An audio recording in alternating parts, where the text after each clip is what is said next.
ہیں۔ آج فلسطینیوں کو ہم نے دیکھا 6 ماہ کے سال بھر کے بچوں کو سینے سے لگا کر کفن لپیٹ رہے ہیں۔ ان ماؤں کی کیا کیفیت ہوتی ہوگی، کبھی کبھار چھوٹی سی کلپ میں دیکھ کر کے آنکھوں سے آنسو بہ پڑتے ہیں۔ انہوں نے اپنے ہاتھوں سے نہ جانے کتنے بچوں کو ایک دن میں دفن کر دیا، 80 میتوں کو ایک قبر میں ڈال دیا کرتے ہیں۔ ان فلسطینیوں کو لاکھوں سلام، ان کے جذبات کو اور ان کی استقامت کو۔ ہم تو دعا یہی کرتے ہیں، ان فلسطینی مسلمانوں کے برابر پوری دنیا کے مسلمان نہیں ہو سکتے۔ ہم تو ایک ناشتے پر صبر نہیں کر پاتے، وہ اپنے 10 بچوں اور خاندان والوں کے کٹے ہوئے چھیٹڑوں پر بھی کہتے ہیں اللہ ہمارے ساتھ ہے۔ ساری مصیبتیں دیکھ کر کے بھی وہ کہتے ہیں اللہ ہمارے ساتھ ہے۔ ان کے گھر اڑا دیے گئے، تباہ کر دیے گئے، راکھ میں بدل دیے گئے، اور نیوز اینکر یہ دجالی میڈیا وہاں جا کر کے ان کے زخموں کو کھرید کر کے پوچھتا ہے تمہارا مال کیسے آئے گا، تمہارا گھر کیسے چلا گیا۔ لیکن ان حالات میں بھی وہ مسکرا کر کہتے ہیں اللہ نے دیا تھا، پھر اللہ ہے اور اللہ دے گا۔ ان کے ایمان کے برابر ہم نہیں ہو سکتے، لیکن میرے عزیزو پوری دنیا کے مسلمانوں میں اس مسئلے نے آج ایک اتحاد کی فضا قائم کی ہے۔ اگر ہمارے درمیان آج بھی اتحاد نہیں ہو سکتا تو پھر میرے عزیزو شاعر نے سچ کہا تھا، جگہ جگہ کے تھک چکے ہیں تمہیں یہ ہنگامے، نشاط لذت خواب گرام بدل ڈالو، غلط روی سے منازل کا بعد بڑھتا ہے، مسافر و روش کارواں بدل ڈالو۔ آج کے حالات تمہیں اگر نہیں بدلنے پر مجبور کیے تو پھر بتاؤ کون سے حالات تمہیں بدلیں گے، کب تم بدلو گے۔ لیکن ان حالات پر آج بعض لوگوں نے یہ کہنا شروع کیا۔ میں نے چند دنوں پہلے ایک آیت پڑھی تھی، ایک بیان میں کہا تھا اللہ قرآن میں فرماتا ہے هو الذی ارسل رسولہ بالہدی ودین الحق لیظہرہ علی الدین کلہ، وہ اللہ ہے جس نے حق دین کے ساتھ اپنے رسول کو بھیجا ہے اور ہدایت کے ساتھ اپنے رسول کو بھیجا ہے۔ کیوں بھیجا ہے؟ لیظہرہ علی الدین کلہ، تاکہ وہ رسول پوری دنیا پر یہ دین غالب کرے، یہ دین غالب آئے گا۔ تو بعض مجھ سے کہنے لگے مولانا سٹیج پر بیٹھ کر چلاتے ہو، کئی کرسیوں پر بیٹھ کر کہتے ہو کہ تمہارا دین غالب آئے گا، تمہارا دین تو آج ٹکڑے ٹکڑے کیا جا رہا ہے، کوئی کچھ نہیں کر پاتا۔ ان ظالموں کو میں یہ کہتا ہوں، ان کو یہ میں کہتا ہوں، ان تمام حالات سے تم ہرگز یہ مت سمجھنا کہ دین غالب آئے گا۔ چاند پر بھی گہن لگتا ہے، لیکن جب گہن چھٹتا ہے تو چاند پورے آب و تاب کے ساتھ چمکتا ہے۔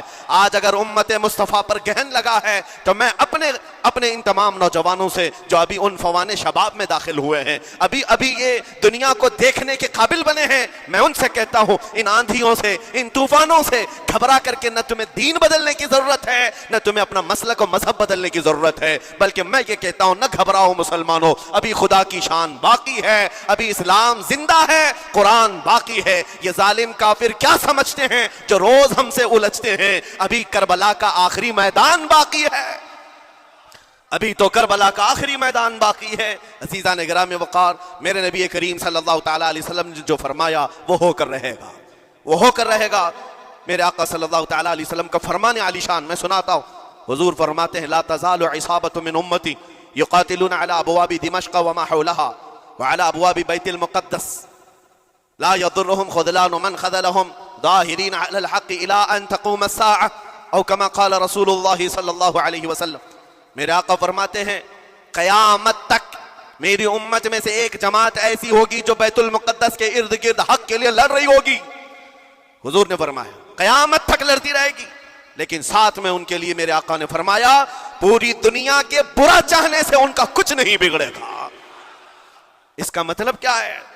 اگر آپ ہم سے پوچھتے ہیں کچھ نہیں بگڑے گا، حضور نے فرمایا کچھ نہیں بگڑے گا، لیکن ہم تو دیکھ رہے ہیں ان کے گھر تباہ ہو گئے، بچے مر گئے، چھوٹے بچوں کے سروں سے باپ کا سایہ نکل گیا، کسی کے سامنے اس کی ماں کی تڑپتی ہوئی لاش ہے، اور حدیث میں کہا جا رہا ہے ان کا کچھ نہیں بگڑے گا۔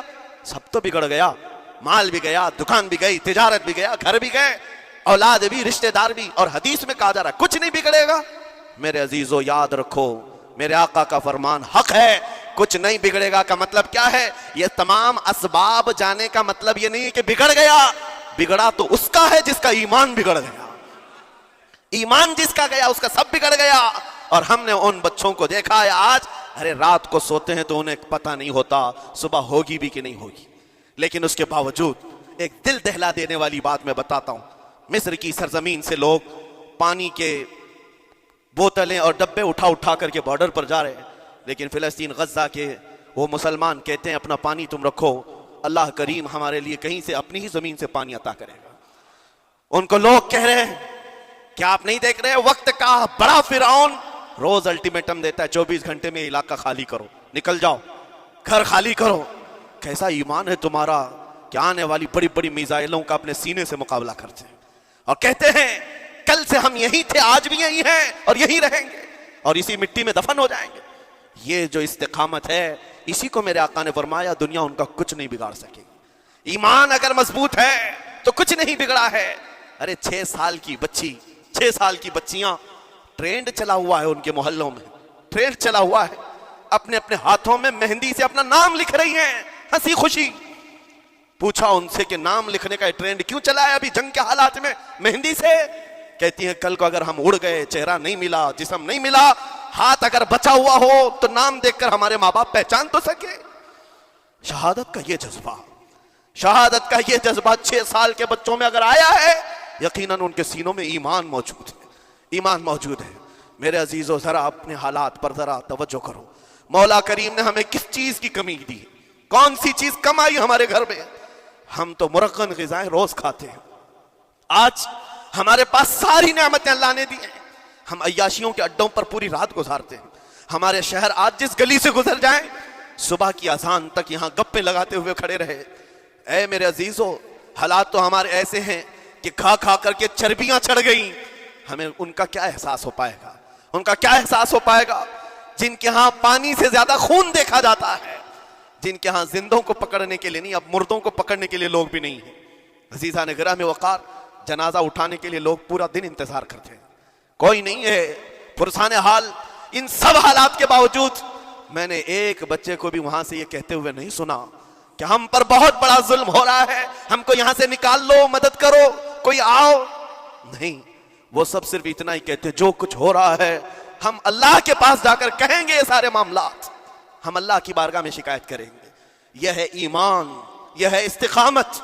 और मेरे आका सल्लल्लाहु तआला अलैहि वसल्लम के फरमान आलीशान के मुताबिक उनके लिए इतनी ही बड़ी दौलत काफी है। आखिर में मैं इतना कहूंगा, इजराइल के कुत्ते और सालिम मिलकर ईंट से ईंट बजा दें, उनके टुकड़े टुकड़े करके राख कर दें, तब भी हम कहेंगे फतह तो बैतुल मुकद्दस की ही है, फतह तो उन मजलूमों की है जिनके पास खोने के लिए कुछ नहीं था, फिर भी वो डटे रह गए। तुम्हारे पास तो पेट्रोल मिसाइल बड़े बड़े, तुम्हारे पास तो बहुत सारी चीजें होकर बच्चों पर, हॉस्पिटल पर, न जाने कितनी जगहों पर तुमने बमबारियां की हैं।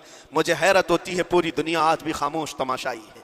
ये जुल्म नहीं है तो और क्या है? और जब जुल्म अपने उरूज को पहुंचता है, अल्लाह की पकड़ आती है, अल्लाह का अजाब आता है। और जब अल्लाह का अजाब आता है तो जितने खामोश तमाशाई थे सब उस अजाब में गिरफ्तार होंगे। इसलिए मेरे अजीजों, आप हमसे अगर ये पूछते हैं हमें यहां बैठकर करना क्या चाहिए, हम कैसे करें, तुम्हारा दिल अगर रो पड़ा उनके दर्दों से, ये भी लिखा जाएगा, ये भी लिखा जाएगा। ये बंदा जा तो नहीं सकता था, लेकिन अपने भाई के दर्द में ऐसा बेकरार था कि इसका खाना छूट गया था, ऐसा बेकरार था कि इसकी नींदें खत्म हो गई थी। ये भी लिखा जाएगा अल्लाह की बारगाह में। लेकिन यहां बैठ करके हम अय्याशियों पर अय्याशा करें, अपने गुनाहों से कभी बाज ना आए, तो फिर मेरे अजीजों, उन निहत्ते मजलूमों के हम बहुत खतरनाक किस्म के दुश्मन कहलाएंगे, जहां उनको पानी का एक कतरा नहीं, जहां उनके लिए लुकमा नहीं, वो किसी का बचा हुआ कचरा खाने पर मजबूर है। उस वक्त हमारी बर्तनें खानों से भरी हुई हैं, हमारी दावतों में हमारे बचे हुए खाने गटर और नालियों में बह रहे हो। इन हालात में मेरे अजीजों पकड़ होगी, हमारी भी पकड़ होगी। बदलो अपने हालात, उठो वो गरना हश्र न होगा फिर कभी, दौड़ो के जमाना चाल अपनी चल गया। मैं आप सबसे यही कहना चाहूंगा, ये जो हालात पैदा हुए हैं पूरी दुनिया में, ये मेरे आका के फरमान के मुताबिक अंदेशा ये लग रहा है अनकरीब इमाम मेहदी का ज़हूर होने वाला है, इमाम मेहदी का ज़हूर होगा और हालात बदल जाएंगे। लेकिन हमको किसी के आने का इंतजार करते हुए हालात का इंतजार नहीं करना है। अभी बदलो, आज बदलो, अल्लाह की तरफ दौड़ो और उससे गिड़गिड़ा कर कहो कि मौला करीम, हमारे शामत अमाल, हमारी बुराइयों के सबब अगर ये तेरी पकड़ है, हम तौबा करते हैं तेरे दरबार में। जानते हो मेरे आका ने फरमाया, अल्लाह के गजब को अगर कोई चीज ठंडी करती है तो एक मोमिन सालेह की रिक्कत अंगेज दुआएं और उसके निकलने वाले आंसू अल्लाह के गजब को ठंडा करते हैं, अल्लाह के गजब को ठंडा करते हैं। तुम गिड़गिड़ाओ उस मौला की बारगाह में, ये नहीं कि इज्तिमाई तौर पर किसी के सामने आप रो धोकर चले गए या फिर आप लोगों को दिखाने के लिए कोई स्टेटमेंट जारी कर दी। नहीं, तन्हाई में बैठे हो, अकेले में बैठे हो। जैसे कि कल एक बहुत अच्छी चीज मैंने देखी थी, हमारे उलमा ने ऐलान किया था पूरी दुनिया मिलकर के जुमेरात का रोजा रखे, इसलिए कि रोजा अल्लाह को पसंद है। और इफ्तार से पहले अगर कोई दुआ करे, अव्वल दुआ हमारी उन मजलूमों के हक में हो, उन जालिमों के खिलाफ हो, मजलूमों की मदद के लिए हो। यकीनन अल्लाह की मदद आएगी और आएगी, क्योंकि कुरान बार बार कहता है अला इन्ना नसरल्लाहि करीब, आगाह हो जाओ बेशक अल्लाह की मदद बहुत करीब है, अल्लाह की मदद बहुत करीब है। अजीज़ान गिराम वक़ार, मैं इन्हीं तमाम बातों से अपनी गुफ्तगू को आज समेटता हूँ। आज के इन हालात में आपकी जिम्मेदारी है अपने ईमान पर मजबूती से जमे रहो, इस्तिकामत। बाज़ लोगों को आज ये लगता होगा कि वहाँ हालात बिगड़े हैं तो ये मुसलमान क्या करेंगे, क्या करेंगे, हम क्या करने वाले, वैसे ही हम ख़त्म किए जा चुके, टुकड़े किए जा चुके, हम कुछ करने। बस तुम अपनी ज़िंदगियाँ बदलो, नशा से बाज आ जाओ और जितने खुराफात हमारे मोहल्लों में आए इससे निकालो। अल्लाह का अजाब आता है, अल्लाह की रहमतें रूठ जाती हैं। एक बार हम बदल लिए तो मौला करीम अपनी रहमतों के साहिबान फरमा देगा हम पर। और बस हमारी तमन्ना यही है, अल्लाह करीम की बारगाह में दुआ है, कदीर जब्बार खुदा कहने सुनने से ज्यादा हमें अमल की तौफीक अता फरमा। है रब्बे करीम अहसनल खालिकीन, हम सब अपने गुनाहों से सच्ची तौबा करते हैं। मौला हमारे गुनाहों की वजह से अगर तेरी सख्त पकड़ है तो मौला तू अपने गजब को ठंडा फरमा दे, तू अपने गजब को ठंडा फरमा दे, मौला तू अपने गजब को ठंडा फरमा दे। ऐ करीम खुदा, तेरे हबीब की उम्मत तड़प रही है और हर जगह मौला जुल्म और सितम का निशाना उन गरीब मजलूमों को बनाया जा रहा है जिनके पास एक वक्त का खाना भी बाकी नहीं रहा। मौला तू अगर मदद नहीं करेगा तो कौन मदद नाजिल फरमाएगा। ऐ रहमान, हमारा अकीदा है तू ही वो खुदा है जो अबाबीलों को भेज कर अबरहा को हिला किया, तू ही वो खुदा है जो बद्र में अपने नबी के लिए 5000 फरिश्तों को उतारा। है मौला, तू ही वो खुदा है जो यूनुस अलैहिस्सलाम को मछली के पेट से जिंदा सलामत निकाला, तू ही वो खुदा है जो इब्राहिम अलैहिस्सलाम को भड़कती हुई आग से जिंदा महफूज फरमाया। ऐ कदीर जब्बार खुदा, कल भी तू हय्यो क़य्यूम था, आज भी है और हमेशा रहेगा। हमारे इस अकीदे की लाज रख ले और गैब से मौला तू अपनी मदद नाजिल फरमा, अपनी मदद नाजिल फरमा, उम्मत मुस्तफा के लिए खैर फरमा, हम सबको अमन अमान अता फरमा। ए रब्बे करीम, उन जालिमों को कैफर किरदार तक पहुंचा दे, मजलूमों को मौला अमन की सांस